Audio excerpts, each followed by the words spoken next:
Suara saya kedengeran, suara Pak Sudirman kedengeran ya.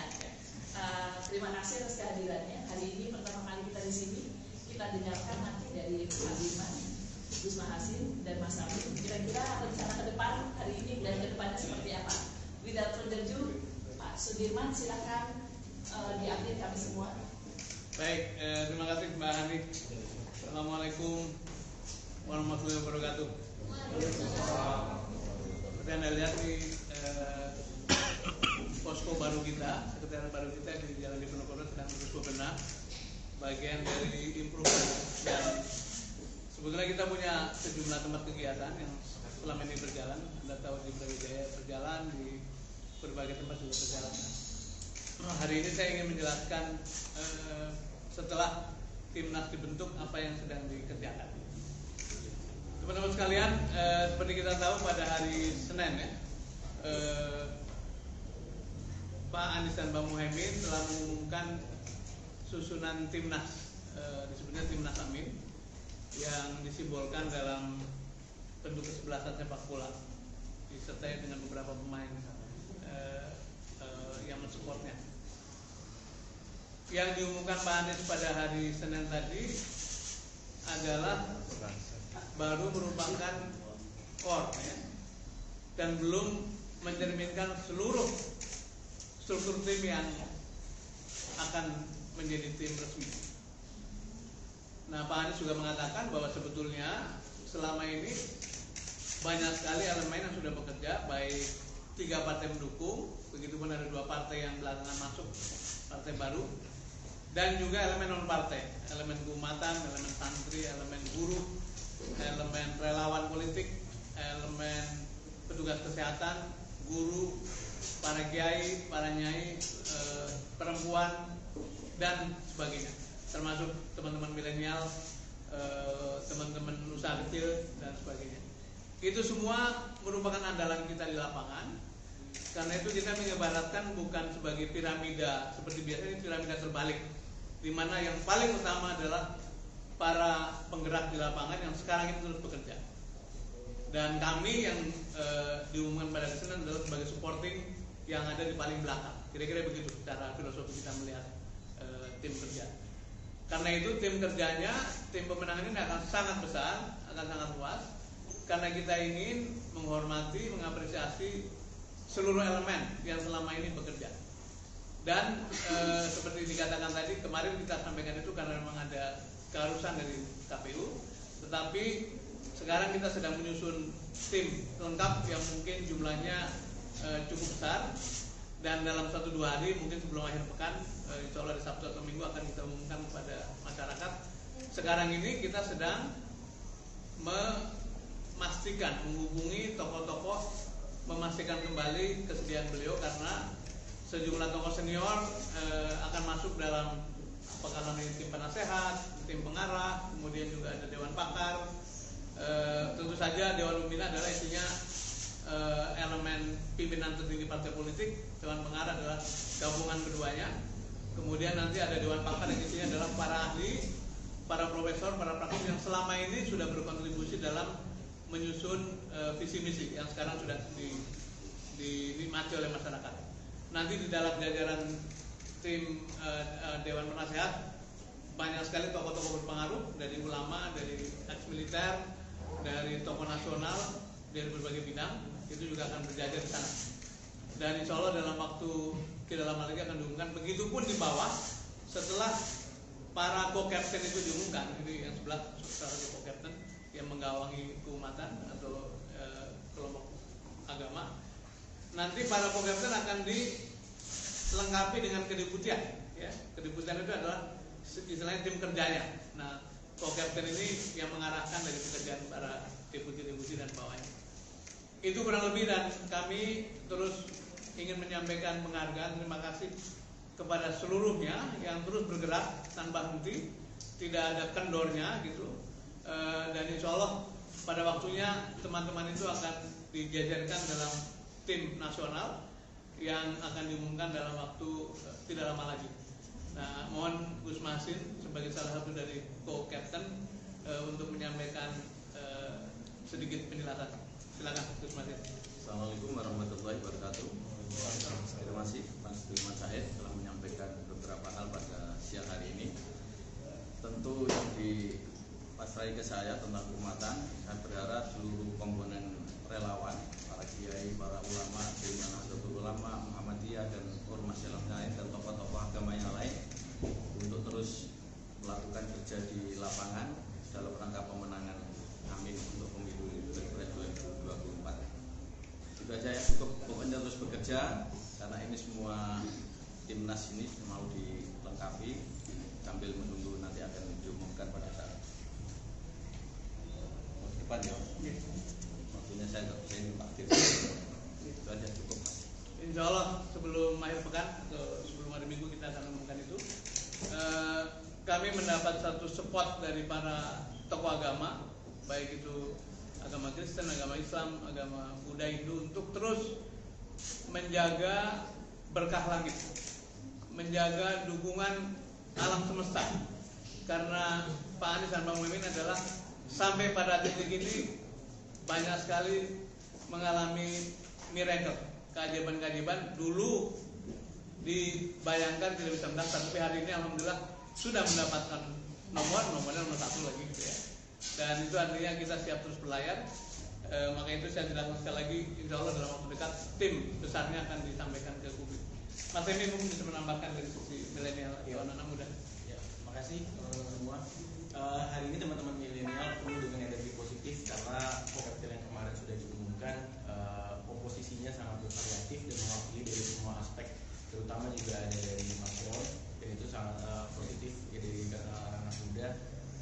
Kemarin juga teman-teman dari tim anak muda sudah berbincang dengan Mas Roy untuk diskusi merancang gerakan untuk depan.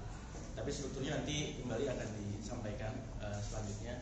Tapi yang pasti optimismenya terus bertumbuh dan gerakannya akan terus bergulir lebih baik dan lebih besar. Terima kasih. Terakhir, sejumlah Purnawirawan Patri akan juga bersama kita. Mereka akan duduk di baik di tim pengarah maupun tim penasehat dan juga dewan pakar. Begitupun 1-2 deputi akan datang juga dari kalangan Purnawirawan TNI dan Polri, seluruh angkatan. Baik, demikian penjelasan kita hari ini. Sekarang sedang berlangsung rapat timnas di Jalan Situbondo. Mereka terus mematangkan, fine tuning seluruh rencana bagaimana mempercepat gerakan ke lapangan, terutama setelah hari kampanye dibuka, yaitu pada tanggal 28 November. Nah, sekarang menuju 28 kita sedang menata rencana mempercepat. Silakan kalau ada pertanyaan. Ya. Selamat siang Pak Dirman, saya Santi Dewi dari Jemans. Ada 3 pertanyaan, mohon maaf kalau boleh ya. Yang pertama, soal apakah nama seperti Pak Yusuf Kala dan Pak Sutioso itu juga ikut bergabung ke dalam timnas pemenangan amin.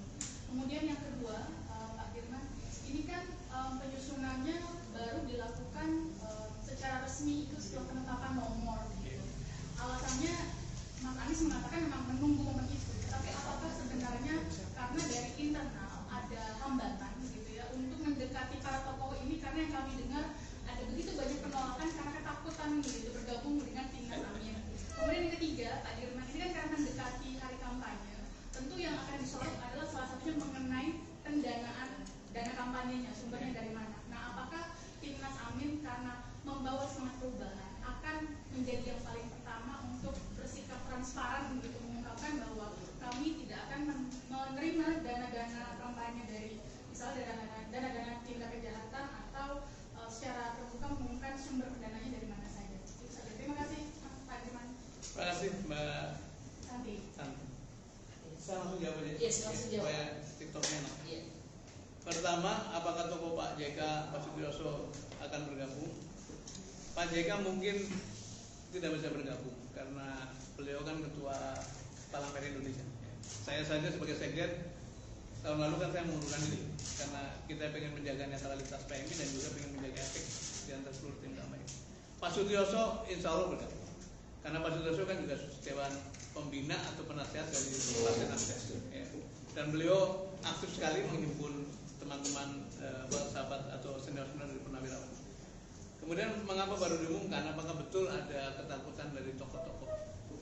Kalau saya boleh rumuskan dalam satu kalimat, memang kita lebih menantang dalam mengundang tokoh-tokoh. Jadi meskipun beliau mengatakan kita bekerja all out, tapi tolong ya jangan masuk dalam tim resmi gitu.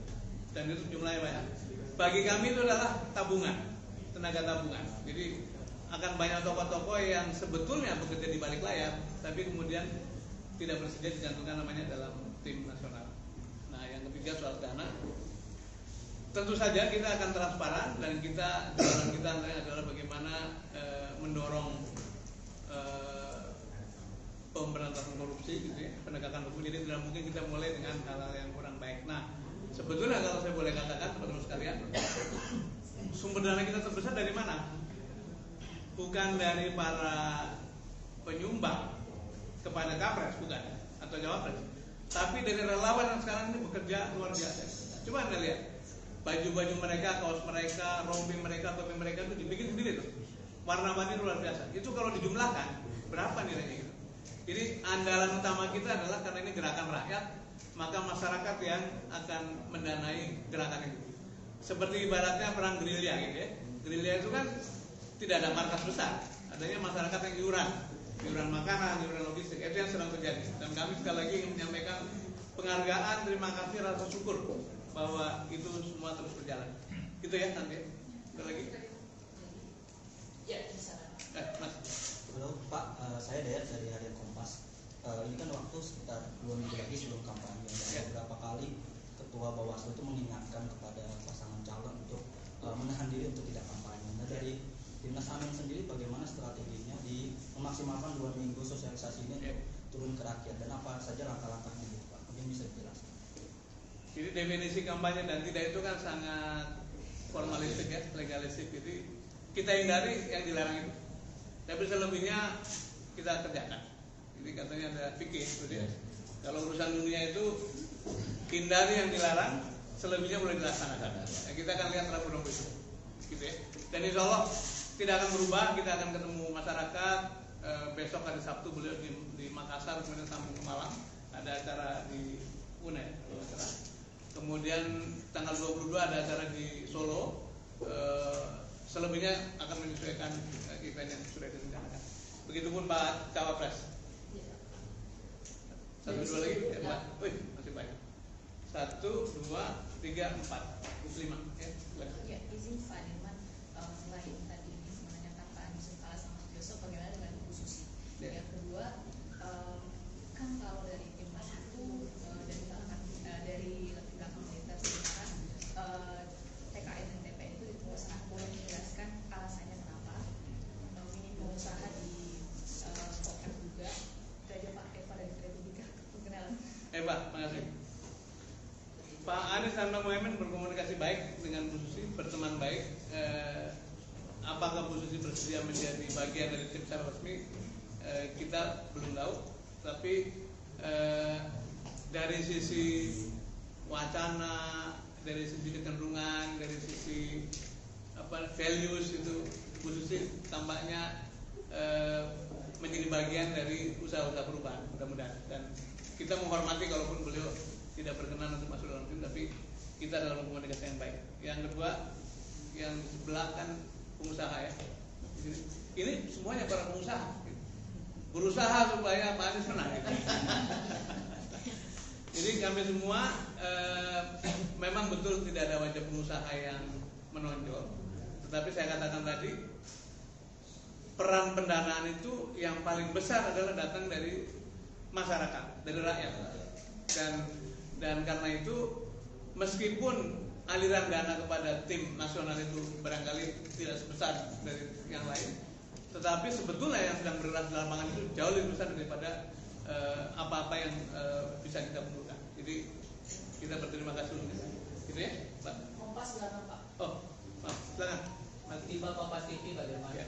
menindaklanjuti soal strategi pemenangannya Amin nanti saat kampanye dimulai tanggal 28 nanti, saat tetangga di kubu tetangga sudah menyinggung masalah draporan dan yang lain-lain, masalah konstitusi dan lain-lain. Mungkin penekanan apa yang bakal dikedepankan atau akan ditonjolkan teman-teman Amin nanti saat kampanye, terutama yang menindaklanjuti soal semangat perubahan yang diusung oleh Amin. Ya. Jadi kata kuncinya adalah keadilan sosial. Itu kata kunci. Dan kami tadi oleh Gus Masin dinyatakan Anies Muhaimin sangat memperoleh berkah langit sampai di titik ini. Karena itu kita akan mendorong suasana kampanye yang sejuk. Kita tidak ingin menyerang-nyerang. Kita ingin menonjolkan agenda-agenda, gagasan-gagasan perubahan yang orientasinya adalah keadilan. Karena itulah masalah utama kita. Namun jantrengannya atau terjemahannya adalah keadilan bagi perempuan, keadilan bagi anak muda, keadilan bagi kesetaraan bagi santri. Ada 28 kelompok yang kita address, bagaimana dikelola sehingga mencapai keadilan. Gitu Mas. Oke. Mbak Adi mana dulu? 8. Boleh Mas? Yes. Halo, Ya. saya Irfan dari wartawan Tirta UDI, Pak. Jadi menanyakan Pak, kemarin kan Bapak dengan Pak Rogi dan Pak Presiden kan menghadap ke Pak Surya Paloh di Nasdem Tower. Iya. Nah ini di tengah-tengah ini bagi seberapa relevan kan masukan-masukan ketua umum dan siapa saja yang dihadapi atau dipertemui ketua umum siapa saja dan kemarin juga Pak Habib Abu Bakar juga menyampaikan tanggal 27 akan ada pengumuman timnas Amin, apakah itu benar dan bagaimana tindak lanjutnya? Terima kasih. Ya. Jadi betul kami kemarin dipertemukan dengan Pak Surya Paloh Ketua Umum Partai Nasdem, dan itu akan juga kita lakukan ke partai-partai lain. Jadi insya Allah kita akan mohon waktu ke PKS, kemudian ke PKB. Tentu akan bertemu dengan dua partai yang mendukung, tapi lebih dalam suasana informal gitu. Bagaimana partisipasi dari partai politik? Seperti kita tahu, presiden dan wakil presiden dicalonkan oleh partai politik. Tentu saja kita akan mendengar masukan-masukan beliau dan sangat positif, termasuk pesan untuk menyampaikan pesan santun tidak menyerang itu datang dari Pak Surya Paloh juga kemarin. Besok kita akan atau hari ini akan ketemu Pak Teguh. Nah, yang kedua tadi Pak, sorry. Kampanye dari Habib Abu Bakar tanggal 27. Ya. Jadi kita akan umumkan dari tim besarnya, barangkali kejadian belum datang. Yang kemarin itu baru sebagian dari seluruh bangunan atau seluruh struktur tim nasional. Dan nanti dalam waktu tidak lama 1-2 hari kita akan jelaskan karena sedang dimatangkan sekarang, sedang difinalkan. Yuk. Ya. Silakan Mas. Ya Pak Dirman, saya Sulungnov dari KBA. KBA. Pertama, kemarin kan disebut jumlah timnasnya 50. Yang Pak Dirman jelaskan tadi kan ada pembesaran atau perluasan dukungan. Apakah bisa disebut nanti jumlahnya total berapa? Terus yang kedua, publik bertanya apakah Jenderal Purnawirawan Gatot Nurmantio masuk ke dalam timnas, dan bolehkah disebut nama-nama yang tadi Pak Dirman sebut itu, di-spill artis siapa, kemudian tokoh keumatan siapa, dan lain-lain. Iya, terima kasih. Mungkin ada yang menyampaikan 50 atau lebih, tapi sebetulnya tidak mungkin sejumlah itu karena sekarang aja tim yang sudah diumumkan sudah berapa? 12 ya. 12 itu akan membawai sejumlah deputi. Deputi akan membawai kelompok-kelompok kerja. Jadi memang secara logika akan sangat besar jumlahnya. Dan ini kan bukan birokrasi. Ini kan bukan timnya perusahaan yang berakibat pada gaji dan sebagainya kan. Jadi ini timnya besar tidak apa-apa karena memang memerlukan partisipasi dari publik. Jadi itu akan diumumkan pada waktunya. Sekali lagi Pak Gatot berkomunikasi dengan baik dengan Pak Anies dan juga Pak Cawapres. Saya kadang-kadang ikut serta dalam diskusi, tapi beliau punya peran atau punya kedudukan strategis di satu organisasi sehingga tidak mungkin namanya dicantumkan dalam tim. Tapi kami sangat berharap bahwa tokoh-tokoh seperti Pak Gatot itu terus mensupport kita dari belakang. Ya. Depan dulu baru saya utang kemana ya? Baik, saya Fitria dari Detikkom Pak, mau nanya dua pendapat Timnas Amin. Yang pertama soal dokumen juga fakta integritas PJ Bupati Sorong dengan BIN yang untuk memenangkan Ganjar itu kata Pak Mahfud itu tidak melanggar netralitas ASN. Menurut Timnas Amin gimana? Terus yang kedua itu soal omongan Pak JK yang mengatakan bahwa masjid tidak boleh dipakai kampanye dan secara pribadi JK memilih pemimpin yang mencintai masjid, itu gimana Pak? Ya. Yang pertama kejadian di Sorong itu bentuk dari suasana baru di pemilu 2024. Saya sebut suasana baru karena akan terjadi proses saling mengawasi, betul nggak? Ini kami syukuri. Jadi kalau ada kontestan dan semuanya sebaiknya menyampaikan daya kritis, check and balance itu baik dan sehat bagi pemilu. Dan saya berharap suasananya akan terus terbangun. Kalau para pihak itu saling mengawasi pihak lainnya, maka peluang kecurangan akan menurun. Jadi nanti itu bagian dari pengawasan melekat kira-kira. Kalau sebelah curang pasti ada yang teriak. Dan ini contoh bahwa ada begitu. Tapi memang kita sering mengucapkan, sering menyampaikan, dan semua orang juga menyampaikan bahwa mengharapkan atau menghimbau agar penyelenggara negara itu netral. Seperti kita tahu pada waktu Pak Capres diundang Pak Presiden, makan siang juga pesannya itu, dan itu bagian dari menjaga netralitas. Yang kedua tadi Pak JK ya, soal masjid. Ya, masjid tempat ibadah kita ikuti aturan KPU, tidak boleh dipakai kampanye, tidak boleh dipakai politik praktis. Nah, Pak JK soal pilihan pemimpin itu preferensi pribadi. Beliau menyampaikan ingin Indonesia itu mendapat pemimpin yang cinta pada masjid. Itu saya kira pesan baik. Karena kebetulan seluruh calonnya adalah agamanya Islam kan. Jadi yang cinta masjid artinya ahli ibadah. Mengapa begitu? Saya menerjemahkannya ya pemimpin itu teladan. Jadi kalau dalam beragama ya dia harus menunjukkan komitmennya pada ibadah, termasuk kalau di agamanya Islam ya cinta masjid. Itu Mbak. Terakhir Mas Laka. Jadi tambahan dari cerita Pak JK itu tentu beliau karena tokoh NU ya, dan mungkin tokoh Muslim. Sekarang Pak JK itu pakai dalil Rabbana hablan min azwajina wa dzurriyyatina qurrata a'yun, yang terakhir itu waj'alna lil muttaqina imama, gitu ya.